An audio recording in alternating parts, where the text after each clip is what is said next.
በስመ አብ ወወልድ ወመንፈስ ቅዱስ አሐዱ አምላክ አሜን። እግዚአብሔር የሚወዳችሁ እግዚአብሔርን የምትወዱ የቅድስት ኦርቶዶክስ ተዋሕዶ ቤተክርስቲያን ልጆች የከበረ መንፈሳዊ ሰላምታዬን በጌታችን በመድኃኒታችን በኢየሱስ ክርስቶስ ስም አቀርብላችኋለሁ። ዛሬ የምገኘው በወናጎ ደብረ ጽዮን ቅድስት ድንግል ማርያም ቤተክርስቲያን ነው። ቤተክርስቲያኑ እየታደሰ ይገኛል። እንግዲህ ታቦቱ ለረጅም ዘመናት ከአጼ ኃይለ ሥላሴ ጀምሮ የነበረ ቀደምት ታቦት ናት። እመቤታችን በደባልነት ቅዱስ ሚካኤል አለ። አሁን ግን የእመቤታችንም የቅዱስ ሚካኤል ታቦት እዚሁ ከተማ ውስጥ በሚገኘው በመጥምቀ መለኮት ቅዱስ ዮሐንስ ቤተክርስቲያን ይገኛልና አሁን የህንጻው እድሳት ተጀምሯል።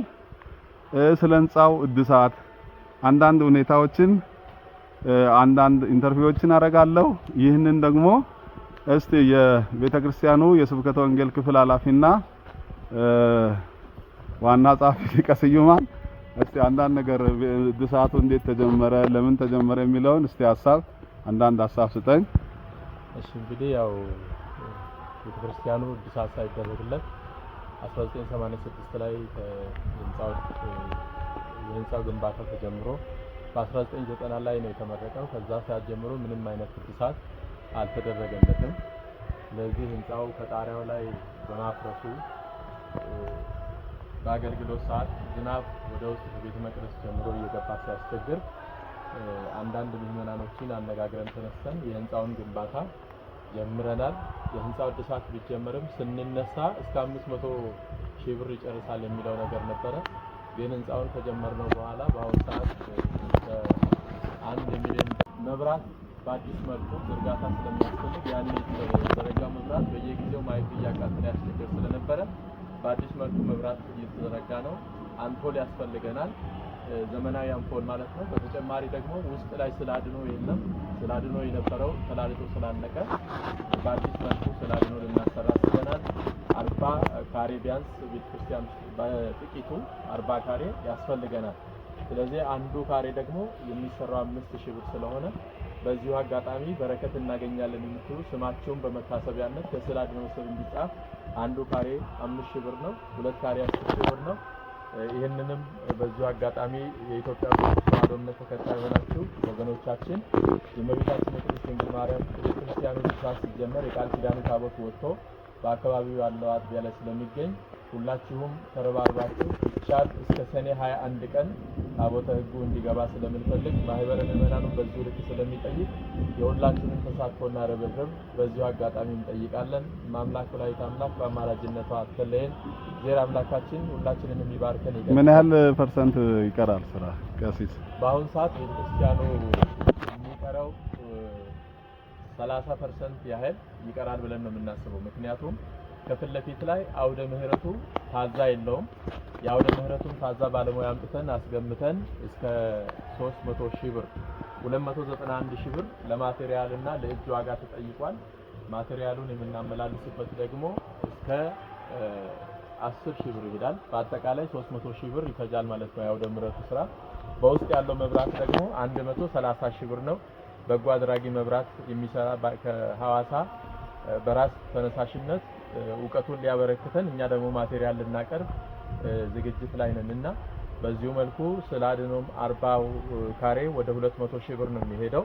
ይሄንን እንግዲህ እናንተን ተስፋ አድርገን ነው የጀመርነው። የተዋሕዶ ልጆች ብዙ የሚቆርቡ አባቶች፣ እናቶች፣ አረጋውያን እንዲሁም ህፃናት ቤተክርስቲያኑ እድሳት ላይ በመሆኑ ምክንያት የቅዳሴ አገልግሎትን ስለቆመ የቃል ኪዳኑ ታቦተ ሕጉም ደግሞ ወደ አካባቢ ያለው አጥቢያ ስለሄደ በዚሁ መልኩ እየተራዘመ እየተጓተተ እንዳይሄድብን አንዲት ብር ብትጥሩልን ትልቅ በረከት ስላላት አካውንቱንም ንገረና ሁላችሁም እንድትተባበሩ በዚሁ በእመቤታችን ስም እየጠየቅን አካውንት ቁጥሩ 1016 77 92 905 ነው። እደግምላችኋለሁ አካውንቱን 1016 77 92 905 ወናጎ ቅድስት ማርያም የሚል ህጋዊ በሀገረ ስብከት በኩል የተከፈተ አካውንት ነውና በዚህ አካውንት ገቢ እያደረጋችሁ እንድትተባበሩን እንጠይቃችኋለን። እመቤታችን በአማላጅነቷ ይትለየን፣ ሀገራችን ኢትዮጵያን ይባርክልን። ሁላችንም ደግሞ ባደረግነው አስተዋጽኦ የተረባረባችሁ በጎ ድጋፍ ላደረጋችሁ ሁሉ ምስጋናችንን እያቀረብን በአንድነት የቃል ኪዳኑን ታቦት በህይወታ በእልልታ የምናስገባ ያድርገን። እናመሰግናለን። እሺ የተከበራችሁ ክርስቲያኖች የወናጎ ደብረ ጽዮን ቅድስት ማርያም ቤተክርስቲያን ዋና ጸሐፊ ሊቀ ስዩማን ቀሲስ ምህረቴ ገብረስላሴ የሰጠንን ማብራሪያ ሰምተናል። እንግዲህ ክቡራን ክርስቲያኖች ሁሉ በመላው ዓለም የምትገኙ የኢትዮጵያ ኦርቶዶክስ ተዋሕዶ ቤተክርስቲያን ልጆች የሆናችሁ በኢትዮጵያ ኦርቶዶክስ ተዋሕዶ ቤተክርስቲያን በጌዲዮ ኮሬና ቡርጂ ሀገረ ስብከት በመንበረ ጵጵስና ወናጎ ቤተ ክህነት ስር የሚገኘው የወናጎ ደብረ ጽዮን ቅድስት ማርያም ቤተክርስቲያን አሁን የምትገኘው በእድሳት ላይ ናት። ስለዚህ ሁላችሁም ለዚህች ጥንታዊት ለሆነችው ለደብረ ጽዮን ቅድስት ማርያም ቤተክርስቲያን የአቅማችሁን እንድትረዱን በእመቤታችን ስም እንጠይቃለን። ታቦቱ አሁን ከዚህ ወጥቶ በቅዱስ ዮሐንስ ቤተክርስቲያን ይገኛልና ምእመናን ስለ እመቤታችን ነው የምንጠይቃችሁ። እመቤታችንን የምትወዱ እመቤታችንን እናታችን ቤዛዊት ዓለም የምትሉ ሁሉ እንድትረዱን ህንጻውን ቅድም እንደተገለጸልን ቶሎ አስፈጽመን ታቦቷም ወደ ቤቷ እንድትገባ የሚፈለገውን ሁሉ በገንዘባችን እንድናሟላ እንጠይቃለን። አድራሻውን ከስር እናስቀምጣለን። የእግዚአብሔር ቸርነት የእመቤታችን የቅድስተ ቅዱሳን የድንግል ማርያም አማላጅነት የቅዱሳን ጸሎት ከሁላችን ጋር ይሁን። እግዚአብሔር ሁላችንን ይባርከን።